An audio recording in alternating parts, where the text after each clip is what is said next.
Halo guys, video kali ini akan merangkum alur cerita Soul Land 5 dari novel chapter 1 sampai 20. Soul Land 5 ini lanjutan dari series Soul Land sebelumnya. Soul Land 5 ini menceritakan tentang kelahiran kembali Tangsan, karakter protagonis kita, untuk mencari istrinya yang reinkarnasi di benua peri yang berbeda dengan kehidupan sebelumnya ketika di benua Douluo. Cerita singkat: benua peri manusia sangatlah lemah yang berada di titik paling lemah. Di benua peri yang paling kuat ialah ras monster iblis dan ras roh. Cerita Soul Land 5 akan dimulai. Terdengar sebuah suara tangisan yang sangat lemah bergema di ruangan sempit itu. Seorang wanita memeluk anak itu erat-erat, dan menggunakan selimut yang hampir robek sebagai selimut untuk menahan angin dingin yang merembes melalui pintu dan jendela. Telah berada di dunia ini selama beberapa hari, ya, hanya beberapa hari. Dia baru saja lahir, yang baru berusia 3 hari. Tapi dia sudah merasakan firasat buruk yang dalam. Sebagai mantan Raja Dewa, dia menyerahkan segalanya untuk mengejar istrinya yang bereinkarnasi. Akhirnya, dia menerima sentuhan induksi sebelum kesadaran ilahi hampir mati, jadi dia datang ke benua peri ini. Tidak peduli seberapa kuat dia dulu, dia juga terlahir kembali. Sekarang dia hanyalah seorang bayi. Yang paling berharga adalah ingatan akan kehidupan sebelumnya, dan yang paling menyedihkan adalah sekuat apapun ingatan itu tidak bisa mengubah tubuhnya yang rapuh dan langsing. Namun, dalam 3 hari yang singkat ini, dia masih merasakan sesuatu. Memiliki sedikit pemahaman tentang benua peri ini. Ia terlahir kembali sebagai manusia, setidaknya sebagai manusia yang tidak jauh berbeda dari dunia sebelumnya. Namun, di dunia ini, manusia tampaknya keberadaan yang sangat rendah dan lemah, singkatnya, sebagai budak dari ras yang lebih tinggi. Itulah mengapa sangat menyedihkan. Kota tempat Tangsan berada disebut kota Wind Wolf. Kekurangan manusia di dunia ini adalah terlalu lemah.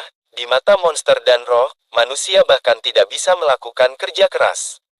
Tetapi manusia lebih pintar dari ras budak lainnya, dan dapat melakukan tugas yang lebih rumit. Alasan lain adalah bahwa untuk beberapa monster dan roh menjadikan manusia sebagai bahan pangan, manusia memiliki kulit dan daging yang lebih lembut, yang merupakan makanan yang lebih baik. Ini bukan pertama kalinya Tangsan dilahirkan kembali. Dunia tempat Tangsan dilahirkan kembali terakhir kali disebut benua Douluo.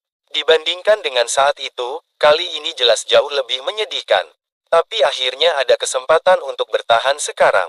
Karena itu, dia harus bekerja keras untuk menjadi lebih kuat dulu. Tangsan memikirkan hal yang dapat membantunya untuk menjadi lebih kuat dan melatih Suan Tiangong, teknik paling dasar yang dia latih saat itu. Tidak ada yang lebih tepat dari membangun pondasi ini. Dalam beberapa tahun terakhir Tangsan sudah berkultivasi Suan Tiangong sampai tahap ketiga akhirnya selesai. Tangsan baru berusia 6 tahun, dia sudah berlatih Suan Tiangong tingkat ketiga.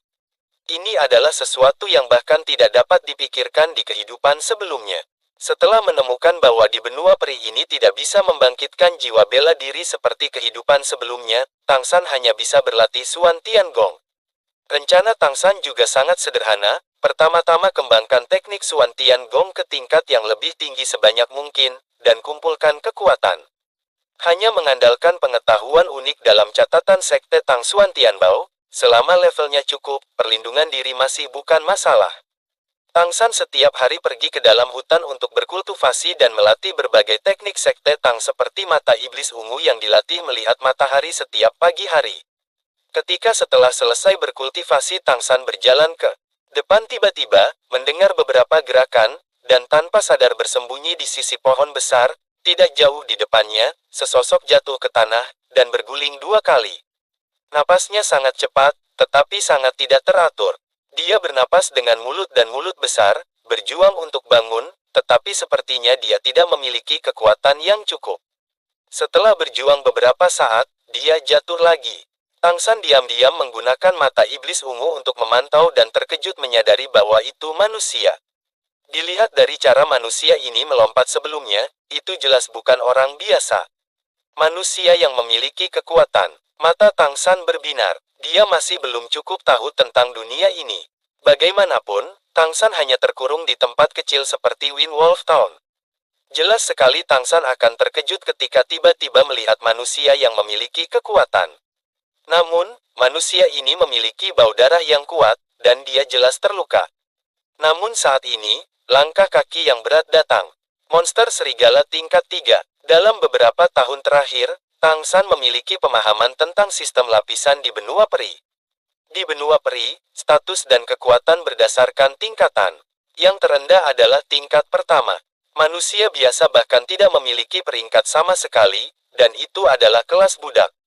Monster serigala tingkat 3 langsung menyerang menuju manusia. Manusia yang terjatuh di tanah dengan terengah-engah jelas juga merasakan bahaya.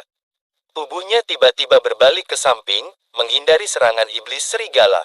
Pada saat yang sama, dia melakukan gerakan aneh.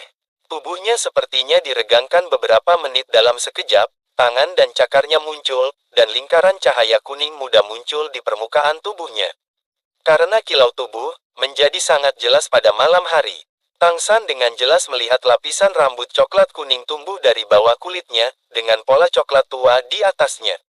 Dan saat perubahan ini muncul, kecepatannya juga tiba-tiba meningkat. Sepasang cakar tajam langsung menuju dada dan perut monster serigala tingkat ketiga untuk menyerangnya melewati tenggorokannya. Dan monster serigala tingkat 3 ini jatuh ke tanah. Sosok manusia itu berkedip, dan monster serigala kuat lainnya melompat ke arahnya, dan rekan monster serigala yang telah melepaskan bila angin dari kejauhan. Monster serigala tingkat 3 lainnya meraung marah, bajingan, Leopard Flash. Dan beberapa bila angin muncul dari tangannya, menebas ke arah manusia. Pada saat ini, dalam kegelapan, sosok yang muncul tiba-tiba dari samping. Pada saat ini, perhatian monster serigala tingkat 3 semuanya tertuju pada manusia Leopard Flash. Tidak memperhatikan kedatangannya sama sekali. Sosok ini adalah Tang San. Tang San melesat keluar dari titik buta para monster serigala tingkat 3. Sebuah telapak tangan yang tampak seperti giok putih menamparkan mata iblis serigala dari sisi belakang. Teknik yang digunakan Tang San adalah tangan giok misterius yang kebal terhadap racun apapun. Tang San langsung membunuhnya monster serigala tingkat 3 dalam beberapa detik. Beberapa saat Tang San berjalan ke arah manusia itu, nafas pria itu berangsur-angsur sedikit tenang, dan matanya menjadi cerah. Kamu masih anak-anak, Tang San berkata, saya khawatir luka Anda tidak dapat sembuh. Saya dapat membantu Anda menyelesaikannya jika Anda memiliki keinginan terakhir, tetapi Anda perlu menjawab pertanyaan saya. Mendengarkan suara tenang Tang San yang jauh melampaui usianya, pemuda itu terkejut, dan kemudian berkata tanpa ragu-ragu, oke. Anda bisa bertanya dulu, bagaimana kemampuan Anda untuk berubah barusan berasal? Bagaimana Anda bisa memilikinya? Tang San segera mengajukan pertanyaan yang paling dia pedulikan. Pemuda itu tidak bisa membantu tetapi tercengang ketika dia mendengar pertanyaannya Tang San, apakah Anda tidak dapat transformasi dewa monster? Bagaimana Anda membunuh iblis serigala? Apa itu transformasi dewa monster? Kemampuan saya adalah bawaan, saya tidak tahu apa itu, kata Tang San sambil berpikir. Pemuda itu menarik napas dan berkata, transformasi dewa monster adalah kekuatan yang diwarisi dari bagian garis darah karena hubungan darah antara manusia kita dan suku monster atau suku roh. Hati Tang San terkejut, maksudmu, darah campuran. Pemuda itu tersenyum pahit dan berkata, ya, hanya dengan cara ini kita manusia dapat memiliki kekuatan. Dan kebanyakan orang yang memiliki kemampuan transformasi dewa monster juga akan memilih menjadi pengikut monster dan roh yang jauh lebih tinggi dari status manusia biasa. Dan bagi kita, kita tidak pernah menganggap diri kita sebagai monster atau roh. Kita hanya ingin manusia memiliki kualifikasi untuk bertahan hidup sendiri. Jadi, kami bangkit untuk melawan. Kali ini saya akan membunuh Tuan Serigala Angin, tetapi saya membuat kesalahan dalam penilaian dan dipukul dengan keras olehnya. Begitulah cara saya jatuh di sini.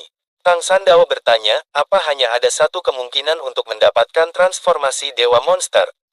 Pemuda itu berkata, ada cara lain, yaitu perampasan.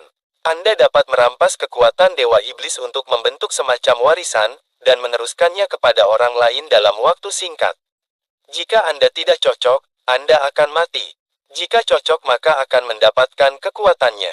Pemuda itu berkata lagi kepada Tang San, saya sekarat, saya melihat Anda begitu kuat di umur yang begitu muda, saya bisa mewarisi kekuatanku untukmu.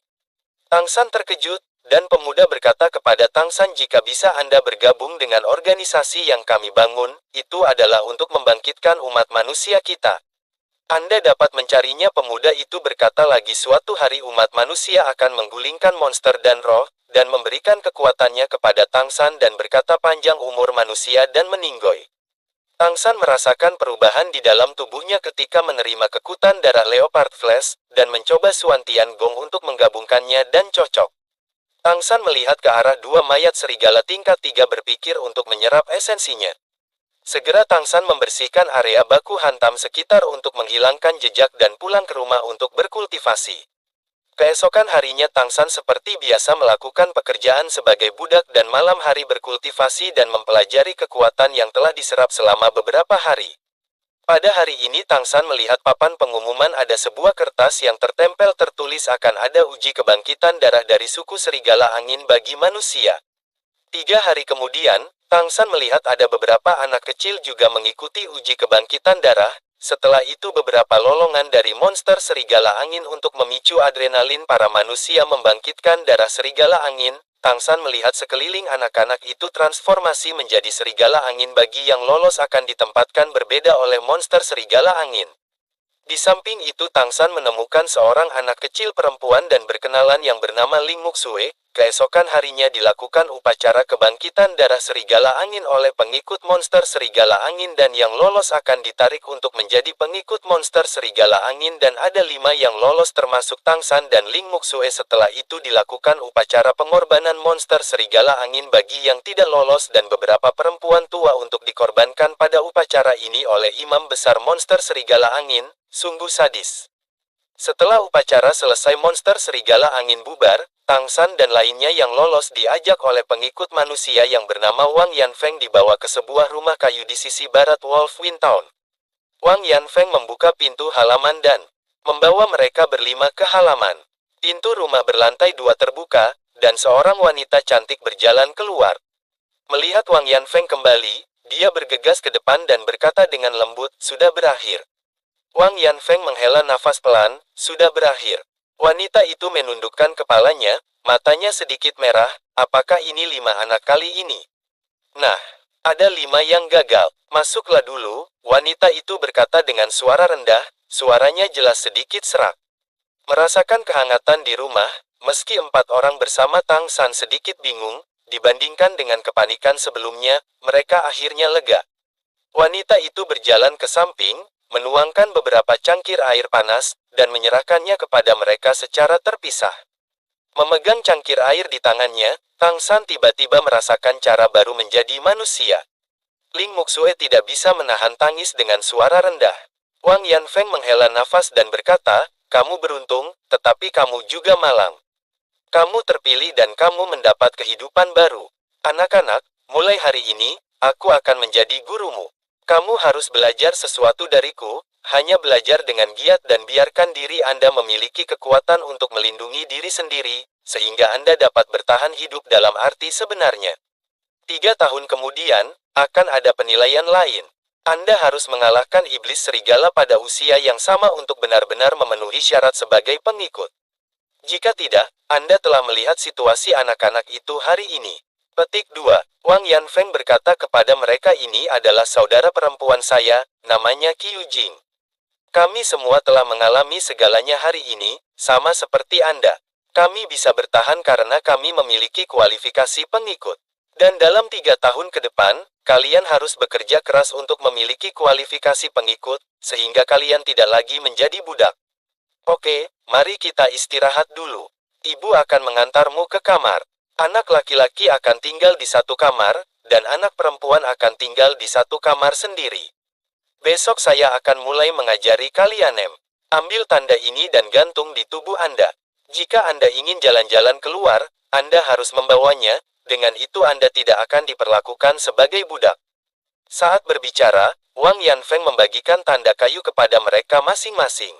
Tanda kayu itu memiliki pola ukiran di atasnya, dan itu bertatahkan tulang yang mirip dengan taring serigala, tetapi bukan taring. Wang Yanfeng menanyakan nama mereka, dan di antara 5, kecuali Tangsan dan Ling Muxue, 3 lainnya bahkan tidak memiliki nama. Wang Yanfeng memberi mereka nama, yang juga sangat sederhana, mirip dengan Tangsan. Mereka masing-masing menyebut Wang Da, Wang Er, dan Wang San. Mereka juga memberi tahu mereka bahwa jika mereka benar-benar bisa menjadi pengikut di masa depan, mereka bisa mengganti nama mereka. Hanya ketika Anda benar-benar menjadi pengikut, Anda dapat benar-benar memiliki nama Anda sendiri. Gantung papan nama pengikut. Dengan cara ini, dia tidak akan diperlakukan sebagai budak dan dibunuh secara sembarangan. Setelah makan malam, Wang Yanfeng meminta mereka kembali ke kamar untuk beristirahat. Besok akan mulai mengajari mereka. Semua kembali ke kamar masing-masing. Tang San masuk ke kamar Ling Muxue dan menutup pintu kembali. "Ada apa denganmu?" Tang San bertanya dengan suara rendah. Dia masih sangat prihatin dengan gadis yang membuatnya merasa hangat untuk pertama kalinya setelah datang ke dunia ini. Di dunia yang hampir kiamat bagi umat manusia ini, kehangatan ini sangat jarang. Ketika dia bertanya, Ling Muxue langsung berteriak, "Ibu-ibu." Tang San seolah mengingat kejadian tadi ada 10 manusia. Tang San segera mengerti keadaannya dan memakai Suan Tian Gong untuk menginfus ke tubuh Ling Muxue agar terasa hangat. Pada saat ini, pintu kamar tiba-tiba terbuka. Wang Yanfeng dan Qiu Jing masuk dari luar. Lingkaran mata Qiu Jing juga merah. Tang San tiba-tiba berdiri. Pada saat ini, darah di tubuhnya sepertinya telah mendidih sepenuhnya, dan dia benar-benar tidak bisa mengendalikan emosinya. Bahkan jika itu untuk melepaskan satu-satunya kesadaran ilahi, dia ingin menghancurkan segalanya di sini. Tetapi pada saat ini, Qiu Jing dengan cepat melangkah maju, mendatangi mereka, memeluk Ling Muxue, dan menghiburnya dengan lembut. Wang Yanfeng memejamkan mata kesakitan. Semua orang, masing-masing pengikut kita yang masih hidup, telah menghadapi pemandangan seperti itu. Ini adalah aturan klan monster. Kelahiran seorang wanita manusia dengan darah mereka benar menurut pendapat mereka. Penghujatan leluhur, itu hanya bisa dipersembahkan sebagai pengorbanan kepada leluhur. Pernahkah Anda melihat tengkorak manusia di bawah altar? Mereka semua dibunuh olehnya. Petik 2. Saat aku melihat kalian berdua, aku merasakan perbedaan antara kalian berdua. Kalian berdua berpikiran terbuka, terutama kamu Tang San. Meskipun kalian di permukaan seperti orang lain, tapi pada anak-anak yang datang ke ujian seperti kalian ketika kami terbunuh, tubuhmu tegang seketika. Bukan rasa takut, tapi perasaan siap untuk menghancurkan. Aku ada di sisimu, jadi aku bisa merasakannya. Jika kurasa benar, Tang San perubahan serigala anginmu telah lama terbangun. Saya tidak tahu siapa yang Anda pelajari dan membuka kebijaksanaan. Tetapi yang ingin saya katakan adalah bahwa di dunia ini, Anda memiliki kesempatan untuk bertahan hidup. Dorongan hanya akan membawa kematian, bukan hanya Anda, tetapi kami, dan semuanya di sini. Menurut aturan klan monster, pengikut yang dikhianati, dan semua pengikut di kota akan dihukum mati. Bahkan jika Anda masih anak-anak. Cara teraman, sekarang saya harus menangkap Anda, menyerahkannya, biarkan mereka menyiksa Anda. Bagaimana cara membuka pikiran Anda? Anda berdua, apakah Anda mengerti? Kemarahan di mata Tang San berangsur-angsur berubah menjadi dingin, menatap Wang Yanfeng, matanya agak tenang dalam kedinginan. Kalau begitu, apakah kamu akan menyerahkan kami? Wang Yanfeng tiba-tiba merasakan getaran di dalam hatinya. Dia sebenarnya sedikit malu dengan tatapan Tang San, bahkan jika ini hanyalah seorang anak kecil, dia masih sangat lemah di matanya. Dia tidak bisa menahan senyum pahit. Jika kamu akan diserahkan, apakah aku akan tetap berada di depanmu saat itu? Nak, jangan lakukan apa-apa, dan jangan pergi. Kamu tidak dapat melihat tubuh ibumu lagi. Mereka telah menghadapinya. Jika Anda benar-benar memiliki hati, hiduplah dengan baik dan bekerja keras untuk menjadi lebih kuat. Rasa dingin di mata Tang San berangsur-angsur menghilang, dan tinjunya yang terkepal perlahan mengendur. Wang Yanfeng benar, hanya dengan menjadi lebih kuat dan menjadi benar-benar kuat barulah bisa menyelesaikan segalanya. Saat itu, sebuah tangan hangat menggenggam tangannya. Tang San menoleh dan melihat mata berkaca-kaca Qiu Jing. Nak, kami tidak bisa menahannya. Hidup sehat adalah kenyamanan terbaik untuk ibumu. Aku juga punya anak, tapi dia gagal dalam penilaian kebangkitan. Jika dia bisa berhasil, bahkan jika itu membuatku mati, aku bersedia. Pada saat ini, Qiu Jing juga menarik Tang San ke dalam pelukannya, memeluknya dan Ling Muxue satu persatu sambil menangis. Pelukan Qiu Jing hangat, menghangatkan hatinya dengan niat membunuh. Ling Muxue menangis, dan perlahan-lahan tertidur dalam pelukannya yang hangat. Wang Yanfeng mengirim Tang San kembali ke kamar. Tidur nyenyak. Wang Yanfeng menyentuh kepalanya. Guru, terima kasih. Tang San membungkuk dalam-dalam pada Wang Yanfeng. Meskipun kehidupan sebelumnya adalah Raja Dewa, meskipun Wang Yanfeng adalah keberadaan yang sederhana bahkan di kota Serigala Angin. Namun, praktik Wang Yanfeng dalam melestarikan benang api bagi umat manusia telah mendapatkan persetujuannya. Bahkan jika mereka hanya bertemu satu hari. Tang San, yang memiliki pengetahuan spiritual, dapat merasakan kesedihan dan perasaan sebenarnya dari Wang Yanfeng dan Qiu Jing. Di dunia ini, dia akhirnya punya rumah. Hari kedua, Qiu Jing menyiapkan sarapan lebih awal. Setelah istirahat malam, semangat Wang Da, Wang Er, dan Wang San jelas jauh lebih baik. Setelah menyantap sarapan yang cukup mengenyangkan, mereka semua berpesta dan tampak puas. Setelah makan, dia meminta 5 orang untuk berdiri di depannya. Mulai hari ini, saya akan mengajari kalian. Setiap pagi saya akan mengajari kalian pelajaran budaya dan beberapa pengetahuan terkait di daratan. Keesokan paginya, akan ada penilaian praktek hari sebelumnya yang akan dinilai. Jika penilaian gagal, akan ada penalti. Sore hari, saya akan mengajari Anda untuk merawat Anda. Budidaya serigala angin. Tingkatkan Anda sesegera mungkin. Dalam 3 tahun ke depan, Anda tidak akan beristirahat dan Anda akan bekerja keras setiap hari. Hanya dengan cara ini Anda akan memiliki kemungkinan bertahan dalam 3 tahun. Apakah kalian mengerti? Pada hari-hari ini, saya akan menjelaskan kepada kalian, benua peri kita dibagi menjadi 2 area utama, area yang dikuasai oleh klan monster dan area yang dikuasai oleh klan roh. Klan monster menyebut diri mereka klan suci, dan area yang mereka kendalikan juga disebut Kekaisaran Tianyu, klan roh juga disebut untuk ras roh, daerah yang mereka kuasai juga disebut Kekaisaran Richen. Dari segi nama negara, nama ras bahkan berbeda, oleh karena itu, dalam pembicaraan selanjutnya, saya akan menggunakan ras monster dan roh.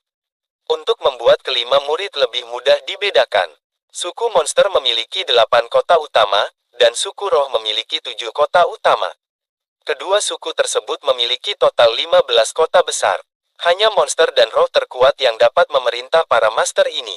Yang lebih lemah berpusat pada kota utama dan membentuk desa-desa dan kota-kota dengan kelompok etnis sebagai satu kesatuan.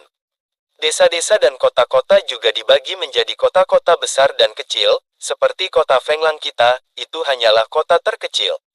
Karena Fenglang klan itu sendiri tidak dianggap kuat, dan garis keturunan kita relatif terpinggirkan di antara klan serigala angin, jadi bahkan lebih lemah lagi. Bagaimana dengan manusia? Apakah kita manusia ada di mana saja? Tanya Tang San. Wang Yanfeng meliriknya, lalu perlahan mengangguk, dan berkata, ya, kita manusia tersebar di seluruh benua peri. Dari segi jumlah, ada lebih dari gabungan suku monster dan suku roh. Di antara ras budak, kita manusia itu keluarga nomor 1. Petik 2. Kita manusia tidak memiliki kemampuan alami, dan tubuh kita lemah. Dibandingkan dengan suku monster dan suku roh yang memiliki kemampuan alami setelah lahir. Beberapa suku monster yang kuat dan suku roh bahkan memiliki peringkat ke-5 dan ke-6 saat lahir kekuatan. Setelah dewasa Anda dapat menembus level ke-9 dan berkembang ke arah yang lebih kuat. Meskipun kita manusia lemah dan kecil, kecepatan reproduksi cukup cepat. Dan kita manusia memiliki sejumlah kebijaksanaan, dapat menyelesaikan beberapa instruksi yang lebih kompleks, dan memiliki tingkat kreativitas tertentu. Ada juga, daging manusia kita berkualitas baik. Jadi, kita bisa menjadi budak. Untuk beberapa monster, kita bahkan ternak. Mereka akan dibesarkan secara luas untuk kita. Di mata mereka, kita adalah makhluk rendahan. Baiklah, saya banyak bicara hari ini. Jika berbicara terlalu banyak, saya tahu kalian tidak dapat mengingatnya. Setelah saya kembali, tuliskan kata-kata yang saya ajarkan hari ini 10 kali, dan hafalkan dengan cermat. Saya akan melakukan pengujian tes besok. Jika kalian gagal dalam ujian, kalian akan dihukum. Baiklah, kelas pagi telah usai. Setelah makan siang, Wang Yanfeng membiarkan kelima orang itu beristirahat selama 1 jam sebelum memulai kelas sore. Apa yang akan saya ceritakan sore ini adalah latihan transformasi serigala angin. Selanjutnya Wang Yanfeng mengajari semuanya cara bertransformasi serigala angin. Kalian akan berlatih keras seperti ini. Cobalah untuk meningkatkan kekuatan garis keturunanmu. 1 bulan kemudian, aku akan melakukan tes pada latihanmu, kata Wang Yanfeng. Tang San bertanya, Guru, bolehkah saya mengajukan pertanyaan? Anda dapat bertanya. Wang Yanfeng mengangguk. Tang San berkata, Guru, peringkat apa yang paling kuat dari monster dan roh di benua peri? Menurut legenda, tingkat 12 sangat kuat. Jika ada monster leluhur legendaris, saya tidak tahu apakah ada yang lebih dari tingkat 12. Tang San memikirkan bahwa tingkat 12 ini setara dewa kelas 1 di benua Douluo. Kelas sore selesai, setelah makan malam, masing-masing kembali ke kamar untuk berlatih. 3 saudara keluarga Wang masih membutuhkan Wang Yanfeng untuk membimbing mereka secara pribadi untuk memasuki kondisi penanaman garis keturunan yang merangsang. Tang San tentu saja tidak membutuhkannya. Tetapi Wang Yanfeng terkejut, setelah 1 kali bimbingannya, Ling Muxue mampu merangsang darahnya untuk berlatih. Ini di luar dugaannya. Malam semakin larut. Tang San, duduk bersila di tempat tidur, perlahan membuka matanya. Diam-diam turun dari tempat tidur, mata Tang San menjadi tajam, membuka jendela, Tang San melintas keluar jendela. Kemudian dia membalikkan tangannya dengan hati-hati menutup jendela. Tang San berjalan di sepanjang sudut gelap dinding, dengan hati-hati menutupi sosoknya. Kemudian Tang San menemukan satu serigala angin tingkat 3 yang mabuk dan menjadikannya sebagai target untuk merampas kekuatan darah serigala angin ini. Controlling Clan Catching Dragon, Tang San beraksi. Setelah selesai menyerap esensi serigala angin tingkat 3, Tang San meninggalkan tubuhnya yang hanya membuat serigala angin pingsan. Tidak bisa membunuhnya. Jika terjadi maka akan terjadi keributan di kota ini. Tang San dengan tenang kembali ke diamannya. Keesokan harinya seperti biasa, pagi hari belajar teori, sore hari belajar transformasi serigala angin. Abda sore hari ini Wang Yanfeng menguji satu persatu muridnya untuk mempraktekkan hasil latihan transformasi serigala angin. Yang pertama Wang Chao maju, melakukan transformasi serigala angin, melakukan serangan kepada Wang Yanfeng dan serangan demi serangan tidak kena waktu. Transformasi serigala angin Wang Da hanya bertahan 5 menit. Selanjutnya Wang Er juga sama, hanya bertahan 5 menit transformasi serigala anginnya. Selanjutnya Wang San memberikan serangan yang lebih kuat dibanding mereka berdua. Selanjutnya giliran Ling Muxue mengeluarkan satu pisau angin untuk menyerang Wang Yanfeng dan melihatnya Wang Yanfeng terkagum, sungguh bagus, hanya mempelajari 1 kali langsung bisa. Selanjutnya Tang San yang terakhir melangkah ke depan beberapa langkah langsung mengeluarkan 3 pisau angin menyerang ke arah Wang Yanfeng. Yang mengejutkannya adalah bila angin Tang San tidak mengeluarkan suara menembus udara, yang berbeda dari situasi bila angin normal menggunakan teknik unik Sekte Tang. Menghilang. Apakah tidak cukup energi untuk mendukung Windblade? Pada saat ini, dia tiba-tiba merasakan kesemutan di depannya, dan cahaya biru tiba-tiba muncul di depan. Wang Yanfeng tanpa sadar mundur selangkah, tetapi dia sudah terkejut. Bingo. Iya, Tang San memukulnya dengan bila angin ini. Wang Yanfeng tidak bisa mengelak sama sekali, dia bahkan tidak bisa mengejar jejak di belakang. Bila angin sunyi ini menebas di dahinya. Jika bukan karena tubuh energi serigala anginnya, setidaknya dia akan melihat darah kali ini. Kelas sore selesai, Tang San dipanggil Wang Yanfeng untuk ditanyai bagaimana bisa kontrol pisau angin yang begitu luar biasa ketika umur masih begitu muda. Sekian video kali ini, terima kasih bagi yang sudah mendengarkan.